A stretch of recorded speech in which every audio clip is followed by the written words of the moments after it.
Hi, and welcome to Best in Tesla News episode 100.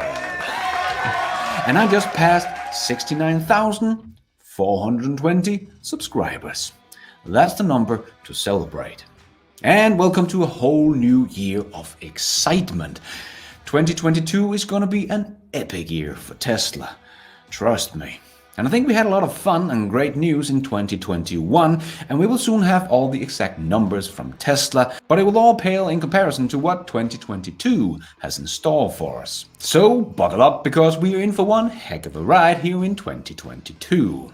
So get ready for news episode number 100 in this brand new epic year.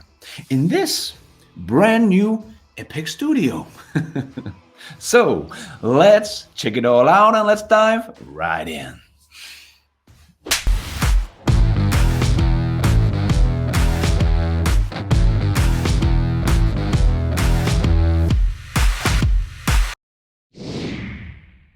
Let's put our living stereo stylus in this groove.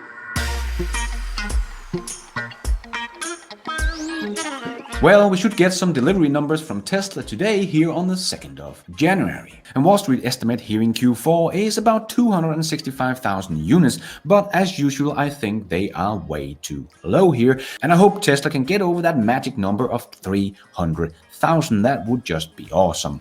But maybe this is too optimistic. Maybe we should just take a look at what Brian from My Tesla Weekend thinks, because he has only been off by 1% on his prediction. So he has maybe one of the best track records when it comes to predicting Tesla's production. And he thinks it's going to be about 288,000 units in Q4. That will bring the year up to a total of 915,000 units. That would be an awesome achievement, especially when we think about the chip shortage, supply chain issue, and that Tesla didn't get their 2 new factories online in 2021 and still got close to the 1 million units with the same 2 factories that last year made 500,000 units. What a ramp up of these 2 factories, and a good indication of what's to come when Tesla turns on the light of the 2 new factories, which are both bigger than what Tesla has now. And Brian, again, is probably the one that does the biggest dive into the construction of the Giga Texas factory. And he thought by the 27th of December that the factory was 97% complete. And on the 29th of December, he made another little video that showed Tesla's Giga Texas factory has got all its permits and approval to start production. So that factory could be turned on any day now.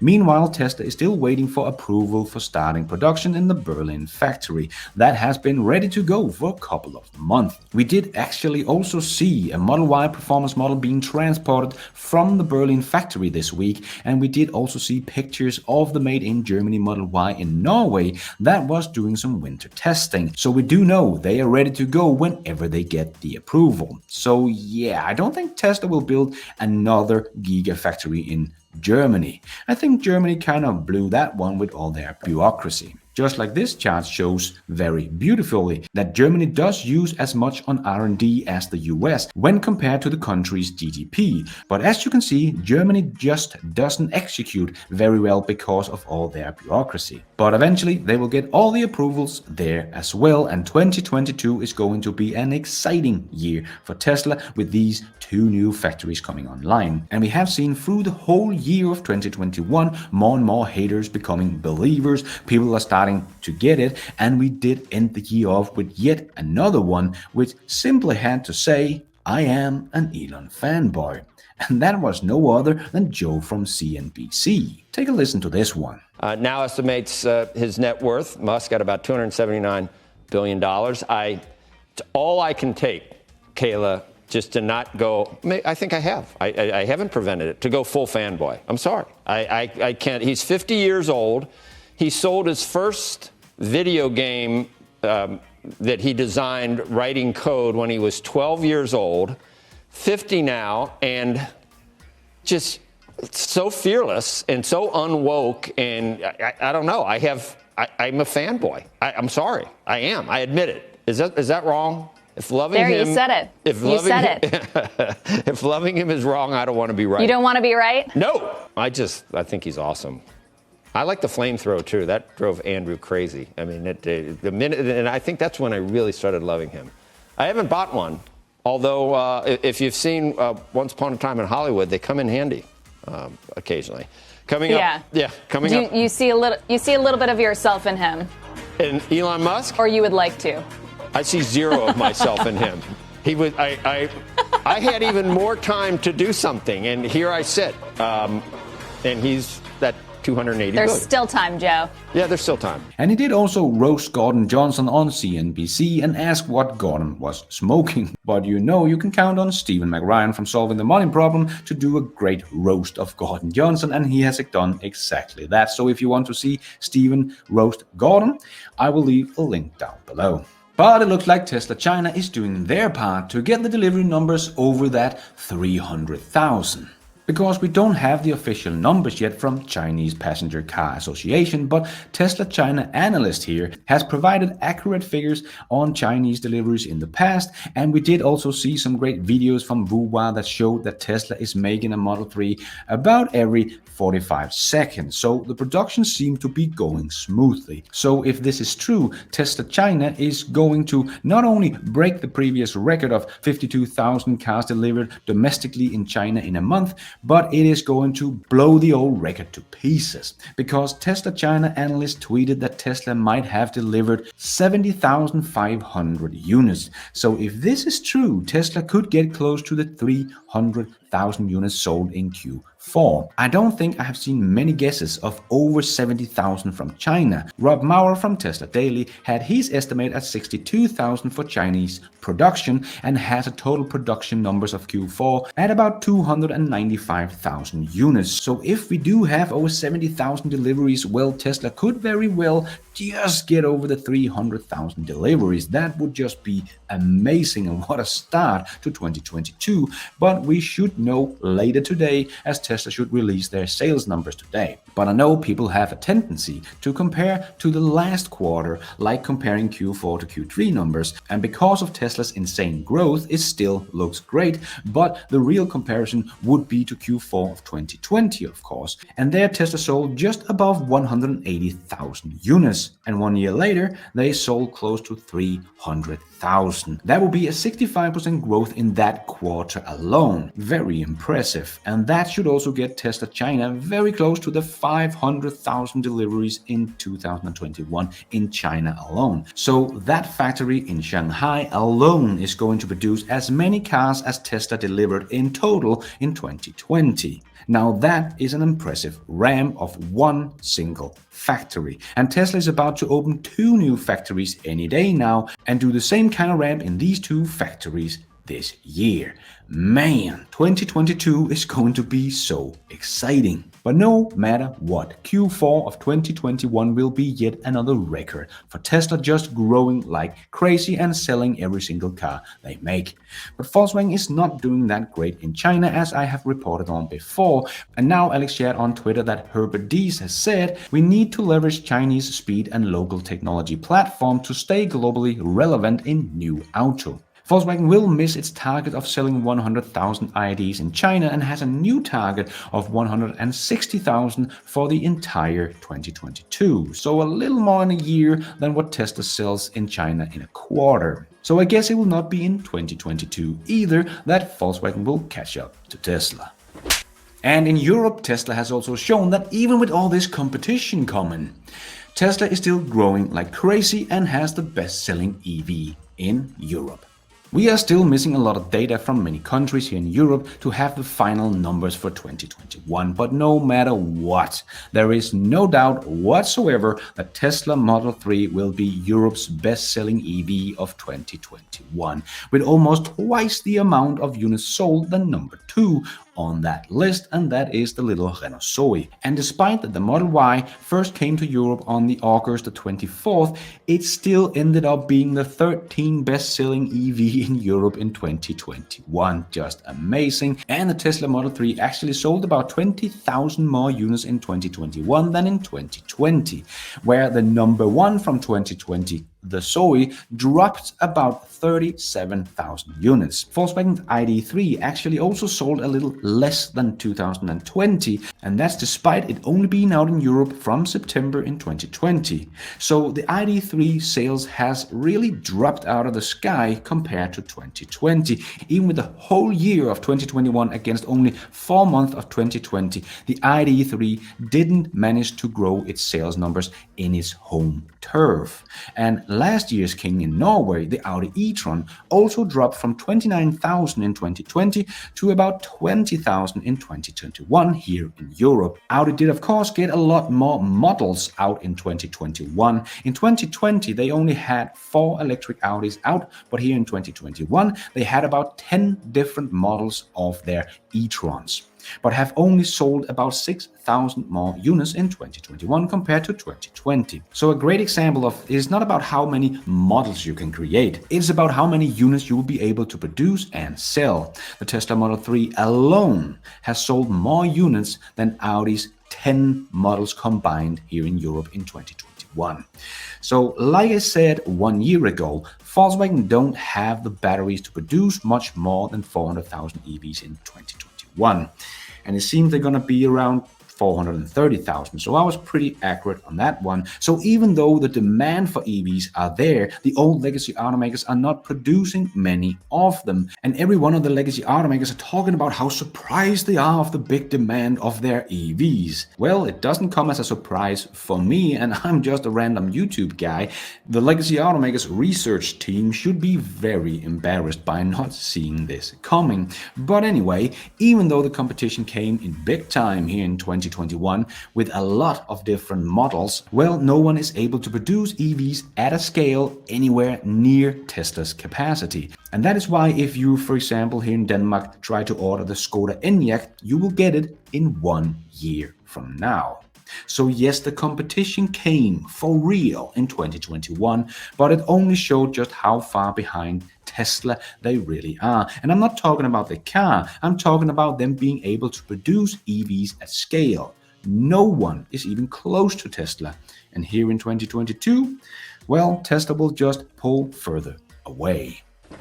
And we did get a great example of how much more expensive it is getting your EV fixed at a dealership compared to Tesla's service center. You might have seen this video about this Finnish guy blowing up his Tesla Model S, and of course the mainstream media wanted to show that off, because the reason he wanted to blow up this Tesla was apparently that his old Tesla Model 3 from 2013 did need a new battery, and that was of course out of warranty, so he had to pay it himself, and the price should have been $22,000. So he didn't want to pay that for his old car and decided to blow it up instead. But we did actually just see how expensive the battery in the Mark E is. If you want to replace it, it will cost you more than the entire car. Does anyone really think Ford is making many money on their EVs? I think this proves that they don't earn a single dollar on their EVs yet. The Mark E cost about $51,000 and the battery replacement was $55,000. But of course, this is not just the price of the battery, but the price of getting the battery changed, the working hours and so on. But this might show instead what the price difference is from Tesla's service center to change the whole new battery in the car and Ford's dealership's price to change the battery in the car, because the battery in the Model S and the Mark E is about the same size, about 100 kilowatt hours, but Ford's dealership charge about twice the price to change the battery. So this might just be another proof that the traditional dealerships are going extinct. So yet another pro for getting a Tesla instead of any other EV because of the dealerships. And it's not just Ford, just look at this one from Mercedes with $50,000 market adjustment price. And this Twitter John had the same experience. He had an order down for the Mercedes EQS 580 and was ready to pick it up when the dealer called and told him there was this $50,000 markup on the car. Then he of course cancelled the order and looks like he's buying a Lucid instead. Yeah, dealerships, they are going to kill themselves and the old legacy automakers. And another one bites the dust. Hyundai is stopping their hydrogen car development. According to a South Korean newspaper, Hyundai Motors Group has halted the Genesis hydrogen car project, which was under development with the goal of launching in 2025. Apparently, Hyundai arrived at the conclusion that the performance and specification progress of the third generation hydrogen fuel cell system fell far short from original goal. Hyundai did have big plans for their hydrogen car. However, Hyundai recently discovered that the plan to cut fuel cell production cost is unrealistic. The question mark is attached to the hydrogen car feasibility itself to achieve the hydrogen car roadmap. But it is not only the car and the technology that is lagging behind, so is the infrastructure for the hydrogen station. It is pointed out that the high purity hydrogen must be obtained inexpensively in order to expand hydrogen infrastructure and marketability, but it is not possible with current technology. Yes, Mercedes did ban the hydrogen technology for their cars, so more and more is getting it that this will simply not work. Also because it's simply too expensive to make hydrogen cars, make the hydrogen station and the hydrogen itself. Even Toyota, that still bets on hydrogen car technology, predicts the hydrogen car market to be around 3% of the global car market by 2030. That to me is just too little, too late. If they can only get to that in 2030, it will still be way too expensive and be way behind BEVs that will have charging available everywhere at that point, and free electricity generated by the sun and wind and hydropower and so on, and will be stored in big batteries put directly into your car, where hydrogen has to be made because it's not an energy source and has to be transported around the world, and shipping liquid hydrogen would be at least 5 times as expensive as liquid natural gas per unit of energy, and that is in the best possible case, as Elon Musk said many years ago. I don't want to turn this into a debate on hydrogen fuel cells because I just think that they're extremely silly. If you're going to pick an energy storage mechanism, hydrogen is an incredibly dumb one to pick. You should just pick methane. That's much, much easier, or propane. Hydrogen fuel cell, the best case hydrogen fuel cell doesn't win against the current case batteries. But Hyundai Motors takes it one step further by also closing down their internal combustion engines development department, instead focusing its efforts on development of the electric vehicle. Great big step from Hyundai, and make BMW's decision to still invest in R&D of its ICE engine for the next 30 years seems even dumber. And Northvolt assembly their first lithium-ion battery at their Swedish Gigafactory. It's not a Tesla Gigafactory, it will be making a lot less batteries than Teslas, but a great step for Northvolt. In the coming years, production capacity of Northvolt will increase towards 60 gigawatt hours per year to fulfill over $30 billion worth of contracts Northvolt has secured from key customers including BMW, Fluence, Scania, Volkswagen, Volvo Cars, and Polestar.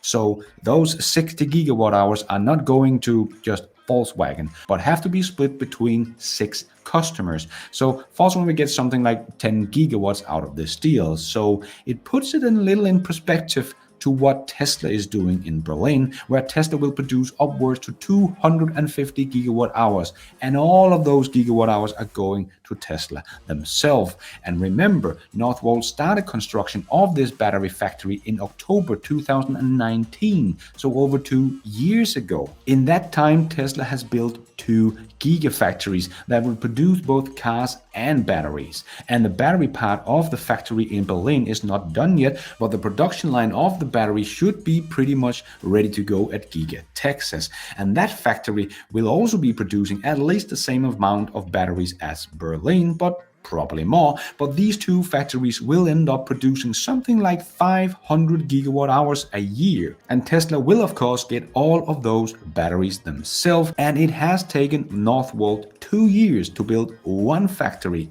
and Volkswagen will get something like 10 gigawatt hours from that factory. Does anyone still think that Volkswagen will catch up to Tesla?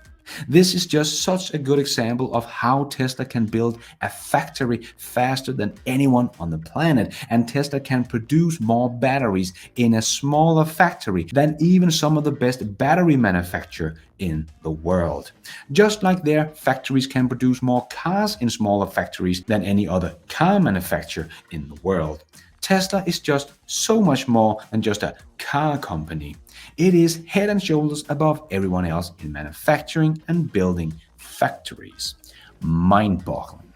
And let's squeeze in the last short news topics into this news show. Yes, it's time for the Tesla Shorts. Rivian should be over 71,000 pre-orders by now, but the ones that have ordered the Explore package or the Max package with the 400 miles of range battery packs will not be delivered until 2023. Priority goes to the large pack and the Adventure configuration for 2022. 20% of the pre-orders should be the Max packs, so if the Explore package is about the same, we should expect Rivian to deliver something like 40,000 vehicles in 2022, or at least that is their target, it seems. And the Cybertruck will start with the long range, so Tesla will probably come out with the 500 plus miles of range Cybertruck before Rivian comes out with their 400 miles R1T. And if the CO2 emission were visible, this is what it would look like. Yeah, that is just disgusting. Makes you think twice about buying those polluting ICE cars. Yep, we need to push for clean and sustainable energy and support Tesla, whose mission it is to accelerate our transition to renewable energy. And good old Mark B. Spiegel, Mr. BS, is at it again, saying that Tesla's target of 20 million by 2030 is not possible. Well, it's the same guy that said that 500,000 cars from Tesla in 2020 were absurd back in 2014. And his guess was that it would not be more than 186,000 units in 2020. And even in 2020, in May, he still missed Tesla's sales numbers by 32%, 160,000 units off. And his guess for 2021 was it would be flat with all the competition coming, so about 340,000 units, and that will end up being about 2.7 times higher. He's off by 575,000 units. How is that even possible? How can this guy call himself an analyst? This guy has been wrong for a decade and doesn't seem to learn from it. And this guy could finally share that he will be joining Tesla's battery cell manufacturing team at Giga Berlin starting here in January. Yes, they will be so ready to spit out batteries like crazy when that part of the factory is done. And Michael Fisher shared one of the very underappreciated things you can do with your Tesla when the SIP car you booked for Christmas won't start and there are no other cars available, but David locks you in from 3,000 miles away so you can borrow his Tesla. Yep, for people who say Tesla is not a luxury vehicle, well, I can only say technology is the ultimate luxury. And Alex also shared that Volkswagen plans to stop their night shift at its headquarters in Wolfsburg, Germany. Not for a week, not for a month, but forever, or at least with no end date. And Tesla recalled 475,000 Model 3s and S in the US because of issues with the rear camera. And in the Model S, some had issues with the front as well that could open without a warning. Well, that is not good, but Tesla reported there have been no accident yet, so this is just Tesla being super careful, and the recall is voluntary. And some more bad news for Tesla, they did have a service center in Superior, Colorado that caught fire. And we did talk about Tesla having added dance mode to their cars, and you can program your own. But these two guys took it to the next level, programming their cars to make it dance off with the Michael Jackson music. I can't play the music for you guys, but I did tweet the video so you can check it out on my Twitter profile. And even Elon thought it was fire. And if you want to know how you can program your own dance mode, Dr. Know-It-All had made a whole tutorial step-by-step how to do that. I will leave a link to that in the description below. And if you're using the outside speakers, now their visualization inside the car will show that with small notes leaving the car. And Alex Lim shared a nice video about what the Tesla sees.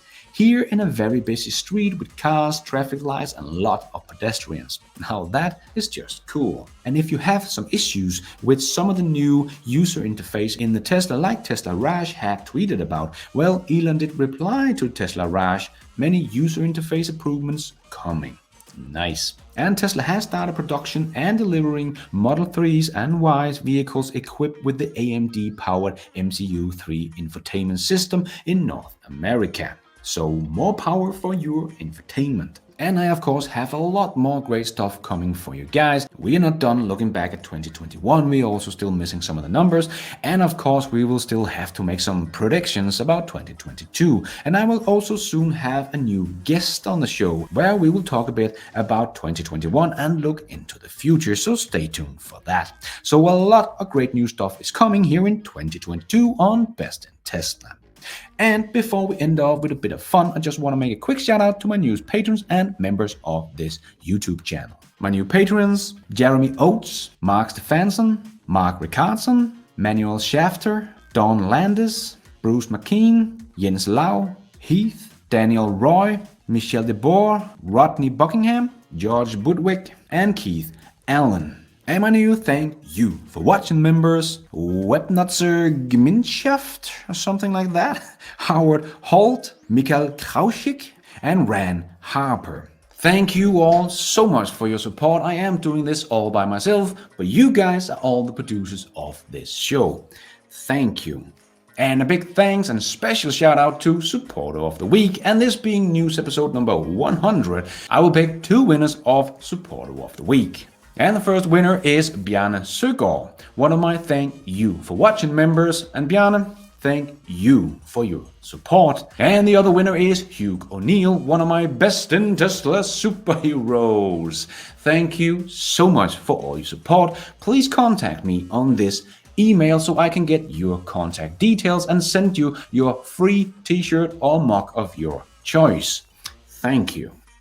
And let's end off with a bit of fun. This little cartoon might be 50 years old, but it is as relevant today as it was 50 years ago. You want coal? We own the mines. You want oil and gas? We own the wells. You want nuclear energy? We own the uranium. You want solar power? Well, we own the yeah, solar power isn't feasible. That is all we have time for in this new show. Hope you enjoyed it. If you did, don't forget to hit that like button. It really helps this video out a lot. And if you did like it, maybe you want to consider hitting that subscribe button, notification bell, so you don't miss out on future videos just like this one. If you're already a subscriber, thank you so much for your support. And if you want to support the channel even more, remember you can, for as little as $1, become a patron of this channel and get your shout out on this show. You can also become a member of the YouTube channel to get a shout out and some extra perks. Hit the members button to find out more. And don't forget to follow me on Twitter. I tweet all the news as it comes out and more. And check out the merch store to get some merchandise and support the show. Now it's also possible to support the show without buying anything, becoming a member or a patron. There is a link to a donation options in the show notes. But going forward, I will be making more videos for patrons and members only. And I will give my YouTube members and patrons early access to my videos whenever possible and make my videos ads free for members and patrons only. So don't miss out. And thank you for watching. And until next time, take care out there and be nice.